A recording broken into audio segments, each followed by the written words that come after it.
Eh, Buenos días, candidata, buenos días. Buenos días, Jorge. Es un hecho irrefutable que la persona que más está activa en el campo de la política es Carolina Corcho, al menos en el lado progresista, pero yo me atrevo a decir que es en todos los sectores de la política. Hoy la tenemos en Santander, concretamente en Bucaramanga, y hemos querido entrevistarla para conocer sus impresiones sobre lo que está pasando en la coyuntura política nacional. Doctora Carolina, ¿cómo ve usted lo que está ocurriendo en este momento? Concretamente, comencemos por las encuestas. Hubo una encuesta, no, primero le pregunto, ¿usted cree en las encuestas? Bueno, si son bien hechas, si son hechas con seriedad, con rigor y en el momento en que es, por supuesto que sí. Hubo una reciente en la que aparece sorprendentemente Vicky Dávila en el primer lugar, detrás Sergio Fajardo, o sea, el establecimiento muy bien ubicado.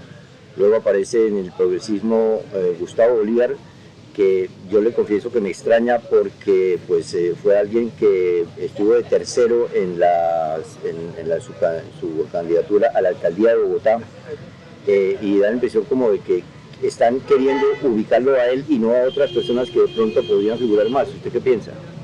Bueno, lo primero, escuchando a César Caballero, que es experto en encuestas, él planteaba que cuando esas encuestas se hacen con tanta anticipación, es para posicionar candidatos porque todavía no hay un ambiente electoral donde el ciudadano sepa por quién va a votar. Entonces aquí uno ve como un posicionamiento de Vicky Ávila, Sergio Fajardo, como del centrismo. En el caso de Gustavo Bolívar, a mí me parece explicable que él aparezca encabezando por la exposición mediática que tiene Gustavo Bolívar a partir de su desempeño en el DPS, la candidatura a la alcaldía de Bogotá, pero se ve, digamos, un posicionamiento de Vicky Ávila, es una encuesta pagada por la revista Semana, entonces yo tengo el análisis de Caballero. Usted en este momento pues ya es precandidata y se le dé su interés en reemplazar a Gustavo Petro. Viene aquí con un plan de visitas que llaman como conversaciones Charlas sanas para un país enfermo. Charlas sanas.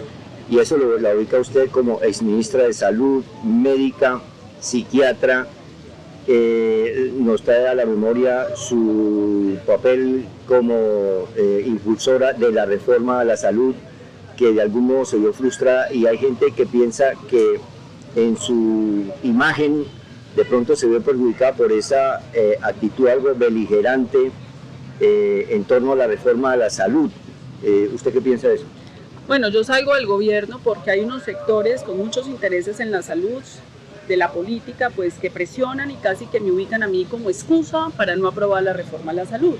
Entonces estuvimos de acuerdo con el presidente que yo no podía volverme la excusa para eso, en ese sentido nos hicimos a un lado y tampoco la aprobaron, Jorge. Yo dejé el acuerdo pactado y acordado con los partidos políticos tradicionales, se votó la mayoría en la Cámara de Representantes, pero en el Senado 9 senadores y senadoras lo hundieron sin ningún debate y dejaron en plena incertidumbre el sector salud y en crisis acumulada desde hace muchos años. Ya, regresando a la coyuntura política en este momento, fue muy sonora la guerra, entre comillas, que hubo entre el presidente Petro y Donald Trump a raíz de la crisis que se enfrentó con los deportados. Un columnista del Unicornio, Yesid Arteta, decía que se veía una actitud colaboracionista hacia una potencia agresora por parte de la oligarquía colombiana. ¿Usted cómo ve eso? Bueno, lo primero es que la oligarquía colombiana y la oposición colombiana, siendo conniventes con el maltrato a nuestros connacionales y a nuestro pueblo, pues no me extraña. Eso ha sido la política siempre contra el pueblo colombiano.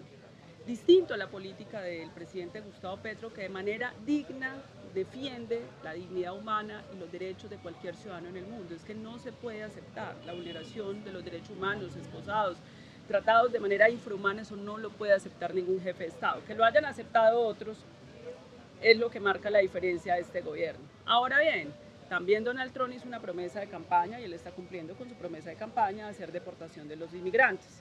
Se calcula que hay entre 10 y 12 millones de inmigrantes.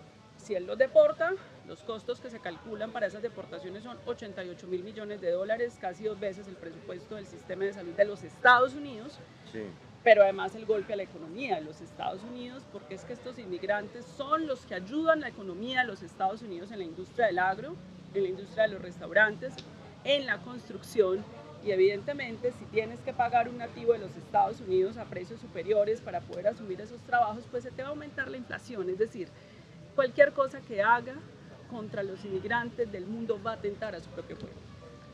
Vayámonos un poquito más arriba a México, donde se presentó una situación particular, y es que gracias a su administración, creo yo, del presidente mexicano Andrés Manuel López Obrador, una mujer en un país tan machista como México logró hacerse elegir presidenta. ¿A usted le gustaría emular esa situación aquí en Colombia? Yo creo que tenemos que aprender varios asuntos de la situación mexicana. La situación mexicana es un partido, movimiento llamado Morena, de cientos, de miles, de millones de mexicanos y mexicanas, con participación interna, democrática, donde tuvieron precandidatos en gobernaciones, ganaron no solamente la presidencia de la República, sino las mayorías del Congreso, mantuvieron la jefatura de gobierno con la alcaldía del DF, que ellos no la han perdido, ganaron gobernaciones. Es un proyecto político colectivo de partido, movimiento, que yo creo que eso sí tendríamos que aprender acá para continuar con el proyecto político progresista. Última pregunta, candidata, llamémosla ya así. Está aquí usted en Santander, ¿qué mensaje les envía a los santanderianos? Pues yo les envío un mensaje de mucha esperanza. Santander tiene unos problemas que tiene que solucionar. Hay un logro muy importante con el páramo Santurbán, que ha sido una lucha de la ciudadanía en términos de lograr la resolución que considera la reserva natural temporal, que va a ser muy importante en términos ambientales e inclusive de salud, por el impacto que tiene las trazas de mercurio que se han encontrado en el agua, que afectan la salud. Pero también hay otro problema que tiene que ver con el problema de las basuras, que eso es un asunto que el alcalde debería estar atendiendo. Hay algunos alcaldes ejerciendo oposición como si fueran congresistas de la República y son ejecutores. Si no se resuelve el problema de las basuras, que tiene que ver con que se cree un parque de tratamiento de residuos sólidos, una industria de aprovechamiento de esas basuras, en 3 años vamos a tener un problema de salud pública en Bucaramanga con el agotamiento del relleno. También los temas de seguridad, eso necesita colaboración con el gobierno nacional, pero hay que abandonar pues esta postura oposicionista del mandatario local y los mandatarios locales para poder resolver los problemas de los santanderianos, que es lo que tenemos que hacer en la política. La política es para resolver los problemas de los ciudadanos. Muchas gracias, candidata.